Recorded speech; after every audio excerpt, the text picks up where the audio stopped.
Hello. So, let's talk about mixed marriage.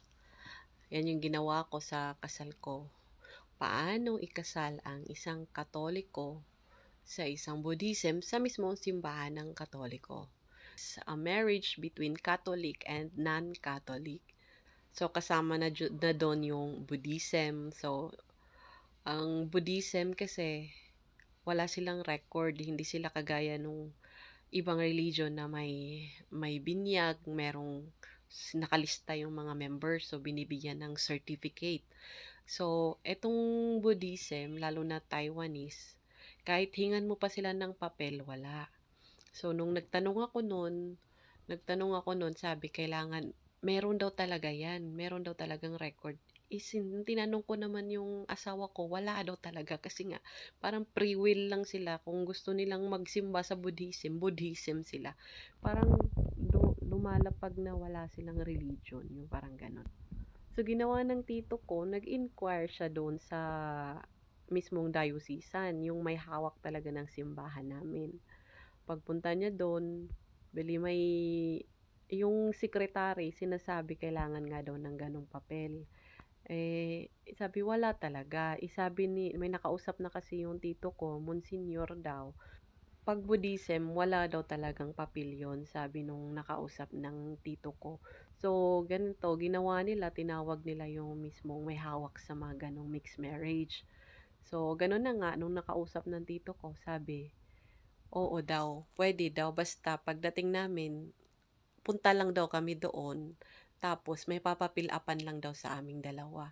So, nung pagka-uwi na namin ng uwi na yung jowa ko, pumunta kami doon sa sa simbahan muna namin, and then binigyan kami nung papel, yung parang petition paper namin.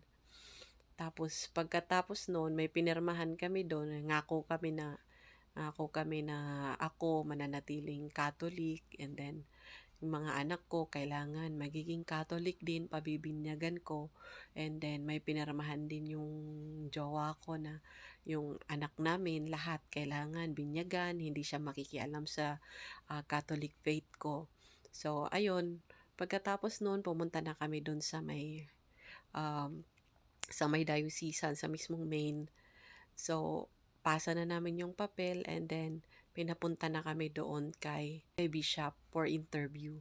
Ayun, in-interview kami ni Bishop, dinoble check niya, tinanong niya kung okay daw ba kay Wero na gano'n, maanak namin Catholic. Sabi niya wala naman, okay lang daw. So, ayun, pinirmahan na ni Bishop yung docs namin, tapos pinabalik kami doon para magbayad ng parang 300 documentation. And then, ayun, pwede na. Yung documents namin, dinala na namin, binalik na namin doon sa simbahan, yung may perma na ni Bishop. Ayun, so, binigyan na kami ng schedule for seminar. 2-day seminar yon. Pagkatapos ng seminar, may schedule din kami for interview with yung ni father, yung mismo magkakasal sa amin. So, yun lang, nakasal kami sa Catholic ng walang kahirap-hirap, walang gaanong gastos. Kasi binayad namin kay father nung kasal. Ang bayad lang pag sa province ka kasi magpakasal, mura lang. Binayad ko lang 1,000 kay father.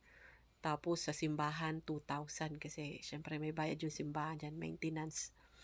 Tapos yung 300 documentation, ganun. Yun lang. Tapos yung sa yung sa kasal namin, nanghihingi sila sa Manila kasi nag-inquire ako, gusto nila ng interpreter.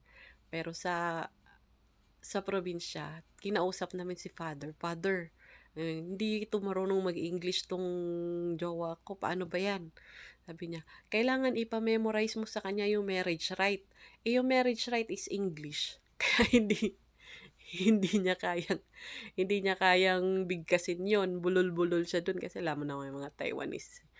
Kaya ginawa, sabi ni Father, gumawa ka ng misalit, yung parang booklet, yung lahat na ng sasabihin ni Father, lahat ng dasal, lahat ng topic, lahat ng sagot sa pare, nandoon na. magbabasa ka na lang, follow ka na lang. So, gagawin ko daw, lagyan ko ng Chinese translation sa lahat, sa baba.